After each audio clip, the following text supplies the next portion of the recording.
Olá, eu sou Carla Fernanda, psicóloga infantil e familiar, e esse vídeo é a continuação do tema voltado para a educação relacionada à punição, pois muitas pessoas usam da punição alegando que a criança precisa de limites. Gente, claro que criança precisa de regras e de limites, mas esses limites podem sim ser colocados de uma forma gentil e consistente, sem gritos, castigos ou surras. Você é responsável em buscar a melhor forma para educar o seu filho e proporcionar um ambiente de proteção para eles. Então, vamos falar dessa forma de educação positiva?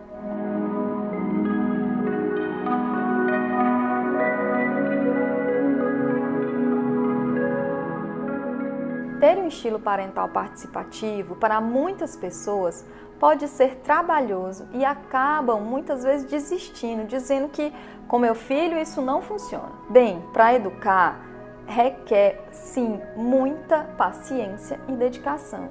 E essa é a sua parte da história. Frequentemente, essa forma de educar é confundida com um estilo permissivo, pois muitos acreditam que não ser rígido e duro deixará o filho mal acostumado ou até mandando nos pais. Na verdade, esses estilos, seja autoritário ou permissivo, são dois extremos de uma criação que não contribui em nada para o desenvolvimento emocional das crianças. Porque é claro que uma criança precisa de limites, mas esses podem ser dados com muito afeto. Para quem tem interesse, assista os vídeos de estilos parentais para compreender os tipos de estilo. Vamos falar de algumas habilidades que fazem com que um pai consiga colocar limites sem utilizar de castigos? Primeiro, gente, conheça as fases de desenvolvimento do seu filho. Sim, eu estou falando da gente estudar mesmo sobre desenvolvimento infantil. Quando nós temos uma ideia mais clara do que esperar de cada idade, isso pode ajustar nossas expectativas em relação ao que eles realmente conseguem ou não fazer em uma determinada idade. E isso diminui muito as nossas frustrações. Eu vou dar um exemplo. As crianças de 0 a 3 anos, elas precisam muito explorar. Cada fase terá essa forma de exploração, seja pelo paladar, seja pelo tato, seja correndo. Ela também está desenvolvendo a sua autonomia e poderá se arriscar muito mais. Essa forma de compreender o mundo de forma bem concreta mesmo, é de extrema importância para o desenvolvimento cognitivo e emocional de uma criança. Mas essa fase pode ser vista como falta de educação e até malcriação por alguns adultos. Ao invés de ver essa fase como ele está me desafiando, essa criança está nos terríveis 2 anos, enfim, e dizer não o tempo inteiro, crie um ambiente que a criança explore com segurança, autonomia e ela possa realmente experimentar. Isso contribui para as crianças serem até menos impulsivas, porque elas aprendem bem mais cedo sobre causa e efeito das coisas. Entender o desenvolvimento vai te fazer comparar menos o seu filho, estimular ele muito mais e compreender como ajudá-lo a superar os seus desafios.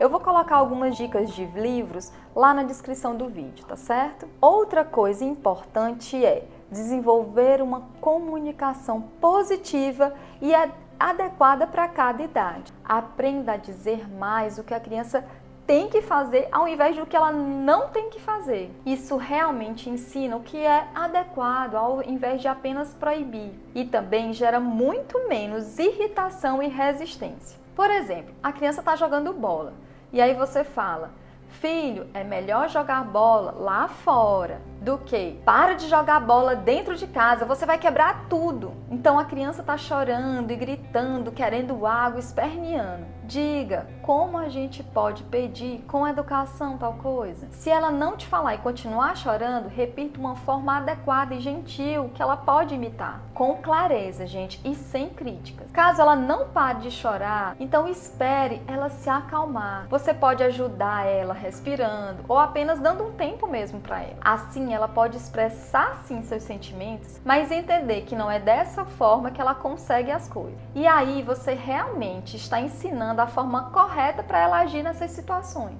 É importante também você dá algumas escolhas mais limitadas. A liberdade de escolha diminui muito a resistência da criança. Outra coisa importante é, por favor, sejam consistentes. Essa é uma regra de ouro. Nossa palavra, gente, só é forte quando realmente cumprimos o que a gente fala. Se você faz ameaças constantes e não cumpre, do tipo, se você não fizer a tarefa, ficará 1 mês sem videogame. E aí chega, você nem lembra mais desse 1 mês, depois de uma semana, sua palavra ela nunca terá firmeza. Você quer um pequeno teste para saber se você é inconsistente? Pensa bem, em algum momento seu filho se fez de surdo e você falou assim: eu já te falei 1000 vezes, por que é que você não me escuta? Então, gente, suas palavras realmente não estão sendo levadas a sério. Então, veja se a sua palavra está sendo consistente com as suas atitudes. Logo, só prometo que você vai realmente cumprir. E outra coisa importante, não mude a regra de acordo com o seu humor. Assim, gente, a criança nunca vai saber qual é a forma correta de se comportar. A inconsistência, ela gera a maior parte dos problemas em seguir regras. Algumas coisas nós temos que decidir sim pela criança, pois somos nós os responsáveis pelo seu bem-estar, como tomar um remédio, ter algum tipo de autocuidado. Mesmo ela não gostando, ela precisa, por exemplo, escovar os dentes, porque ela não entende as consequências futuras disso. Ela nem sabe o que é futuro. Então, gente, é preciso sim ter paciência e começar muito cedo. Use de estratégias lúdicas para envolver a criança em uma tarefa que ela considera um pouco chata, do tipo, você quer ir tomar banho voando ou pulando que nem um sapo? Ou você quer ir sozinho imitando um gigante, ou eu posso te levar de cavalinho? Lembre-se, quanto mais usamos da comunicação positiva e adequada para cada idade, maiores as chances da criança aderir ao que a gente pede. Pode ter certeza. Outra forma de diminuir a resistência é estabelecer uma rotina desde muito cedo, pois a criança aprenderá que ela tem hora para tudo, para ir à escola, para almoçar, para fazer a tarefa, tirar uma soneca. Fernando, o problema é que quando não vai de jeito nenhum, ou quando ele me desobedece, eu fico com muita raiva. E aí, o que eu faço? Não queira, gente, educar no momento que está com raiva. O sentimento de raiva ele é gerado principalmente durante uma frustração, ou seja, quando o filho não faz o que a gente quer naquele momento. E aí você começa a dizer, se ele fosse obediente, estudasse, eu não precisaria brigar com ele. A culpa não é minha.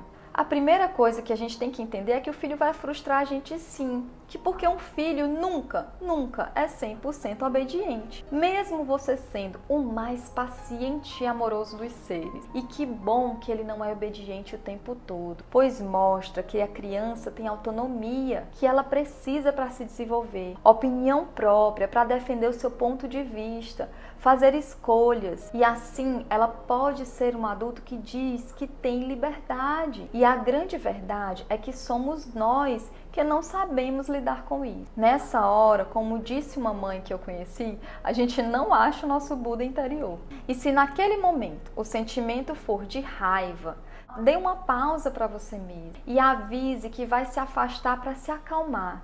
Isso já é um bom exemplo para quando a criança também estiver sentindo raiva, fazer o mesmo e não atacar outra pessoa ou castigar, enfim. Então se afaste até você se acalmar. Quando conseguir essa calma, tente novamente restabelecer a regra de forma assertiva e positiva. Diga que você precisa que ele tome banho e que ele pode escolher algo para brincar lá no banho. E continue tentando as escolhas limitadas. Só não dá para voltar atrás na sua palavra. Na próxima, eu te garanto que será muito mais fácil, pois ele vai entender que gritando e chorando, ele não consegue o que ele quer. E se mesmo assim você não conseguir ter paciência e perceber que explodiu e passou dos limites, peça desculpas. Não há nada de errado nisso. Então você começa com um acordo de como é que eles podem resolver da melhor forma esse conflito entre vocês. Quando a criança se envolve na resolução de um problema, ela tende muito mais a aderir a essa regra. E isso, gente, será mais um exemplo positivo para o seu filho. Depois disso, não se esqueça de prestar atenção no comportamento adequado dele. fala que gostou quando ele resolveu o problema daquela forma, quando ele fez a tarefa muito rápido, que ele tomou banho sozinho sem precisar da sua ajuda, ou que ele ajudou o irmão. Nós, na maioria das vezes, damos muito mais atenção quando a criança está fazendo algo errado e a gente fica remoendo naquele erro, não é isso? Por exemplo, a criança ela chama a mãe várias vezes de forma muito adequada, mas só quando a mãe grita, só quando a criança grita é que a mãe olha. Na próxima, essa criança ela vai pelo caminho mais fácil, o grito, porque funcionou. Isso acontece muito com o nascimento de um segundo irmão, porque a mãe realmente não consegue dar mais atenção que dava antes. E aí, essa criança passa a se comportar de forma inadequada, pois é assim que ela é ouvida ou ela recebe atenção. Então, gente, não espera que seu filho atenda a todas as suas expectativas. Ele é um ser independente de você. Não espere que ele seja perfeito em tudo, que não chore ou não se frustre. Isso é inalcançável para qualquer ser humano. Imagina para uma criança. E se você praticar uma criação com envolvimento, sendo o melhor exemplo de autocontrole, se comunicando de forma positiva, for firme e consistente em suas atitudes e conhece bem o desenvolvimento de cada fase da infância, é muita coisa, né? Mas eu te digo, você não precisará pensar na possibilidade de utilizar nenhuma forma mais dura pois os conflitos que sempre existirão, eles serão muito mais fáceis de lidar. Eu espero que esse vídeo tenha contribuído de alguma forma e muito obrigada por nos acompanhar.